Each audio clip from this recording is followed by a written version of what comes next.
मोदी हुकूमत वक्फ बोर्ड की ऑटोनॉमी को छीनना चाहती है और वो इंटरफेयर करना चाहती है वाकिफ के मंशे के खिलाफ। ये खुद फ्रीडम ऑफ रिलीजन के खिलाफ है, नंबर 1। दूसरी बात यह है कि बीजेपी शुरू से वक्फ बोर्ड्स और वक्फ की प्रॉपर्टीज के खिलाफ रही है।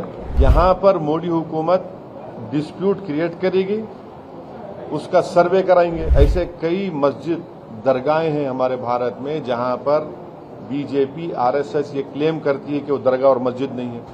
तो जो पावर जुडिशरी का है वो एग्जीक्यूटिव छीनना चाह रहा है उसको। मोदी सरकार ये चाह रही है कि पूरे वक्फ बोर्ड की प्रॉपर्टीज को छीन लिया जाए, इनको मुसलमानों से छीन लिया जाए। जब पार्लियामेंट सेशन में है तो सेंट्रल गवर्नमेंट जो है पार्लियामेंट्री सुप्रीमेसी और प्रिविलेजेस के खिलाफ ये काम करते हुए मीडिया को इन्फॉर्म कर रही है और पार्लियामेंट को इन्फॉर्म नहीं कर रही है। पार्लियामेंट जब चल रहा है तो सरकार का काम है कि इमीडिएटली आप पार्लियामेंट को इन्फॉर्म करते, बजाय इसके कि आपने मीडिया को लीक किया। अब जो मीडिया ने रिपोर्ट किया उसकी बुनियाद पर मैं ये कह सकता हूं कि ये जो प्रपोज अमेंडमेंट है, जो मीडिया में जो लिखा गया है, वो इस बात को बताता है कि मोदी हुकूमत वक्फ बोर्ड की ऑटोनॉमी को छीनना चाहती है और वो इंटरफेयर करना चाहती है वाकिफ के मंशे के खिलाफ कि किस तरह से उस वक्फ की प्रॉपर्टी को चलाया जाए। और ये खुद फ्रीडम ऑफ रिलीजन के खिलाफ है, नंबर 1। दूसरी बात यह है कि बीजेपी शुरू से वक्फ बोर्ड्स और वक्फ की प्रॉपर्टीज के खिलाफ रही है और इनका एक हिंदुत्व का एजेंडा है, आरएसएस का एजेंडा है कि वो शुरू से वक्फ प्रॉपर्टीज को और वक्फ बोर्ड को खत्म करने की कोशिशें करती रही हैं। तीसरी बात यह है कि अब जो मीडिया के रिपोर्ट्स के ऊपर मैं अपना ये रिएक्शन दे रहा हूं कि एक बार किसी प्रॉपर्टी को वक्फ डिक्लेयर कर दिया गया तो हमेशा वक्फ रहता है। तो वक्फ एक्ट जो है 54 का है और 96 का है, जो 96 के एक्ट तो 2013 में अमेंड किया गया। वो सर्वे कमिश्नर को पावर्स देता है और सर्वे कमिश्नर को अपॉइंट कौन करती है? State government. तो सर्वे कमिश्नर वक्फ प्रॉपर्टीज को आइडेंटिफाई करता, उसके बाद लिस्ट ऑफ वक्फ प्रिपेयर होती है सर्वे कमिश्नर की तरफ से, और वो सर्वे कमिश्नर जो स्टेट गवर्नमेंट का अपॉइंटी है उसको स्टेट गवर्नमेंट को भिजाता और state government gazette notification issue करती है।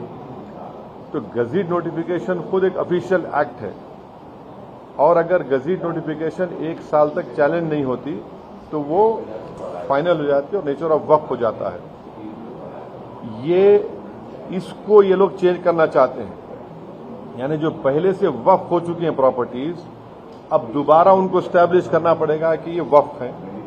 ये इम्पॉसिबिलिटी है।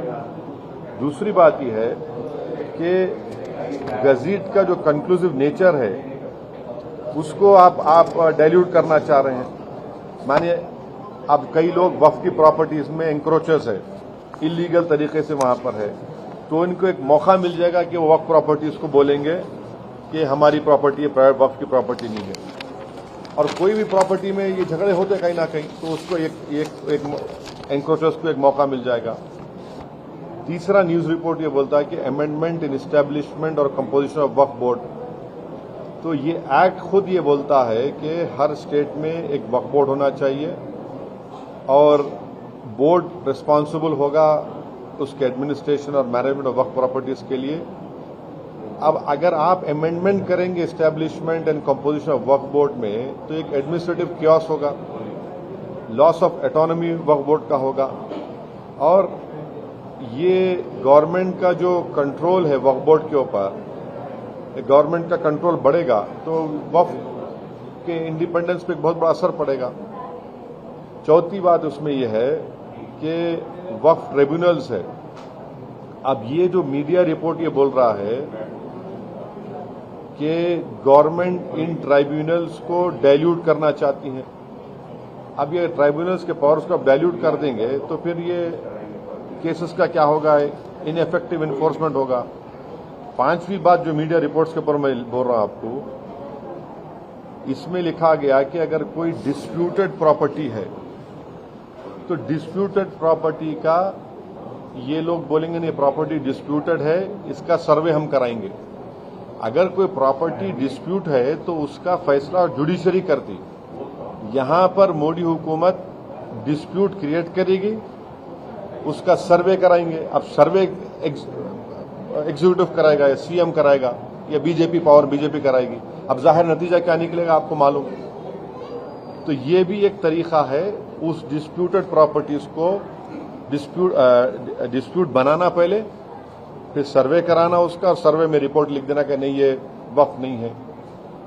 ऐसे कई मस्जिद दरगाहें हैं हमारे भारत में जहां पर बीजेपी आरएसएस ये क्लेम करती है कि वो दरगाह और मस्जिद नहीं है।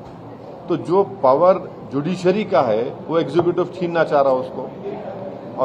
और एक बात जो मीडिया रिपोर्ट्स के मालूम ये हो रही है कि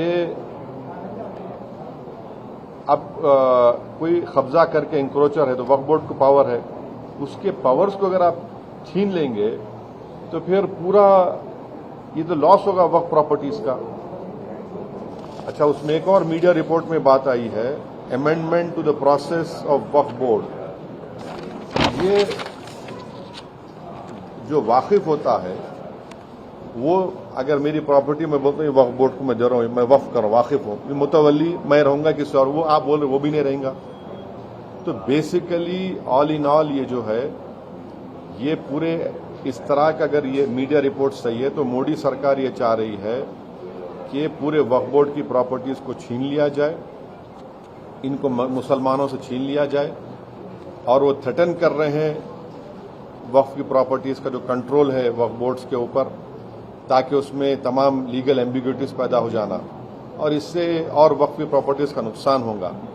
तो अब ये कंप्लीट सिस्टम को जब ये लोग, अगर मीडिया रिपोर्ट्स सही है, चेंज करना चाह रहे, उसमें कुछ ये करना चाहे, तो कोई भी आगे बढ़कर प्रॉपर्टीज को वक्फ नहीं करेगा। और आप देखेंगे कि कई मुसलमानों के मस्जिदें हैं, दरगाहें हैं, जहां पर हिंदुत्व की ऑर्गेनाइजेशन आरएसएस बोलती कि नहीं है वो।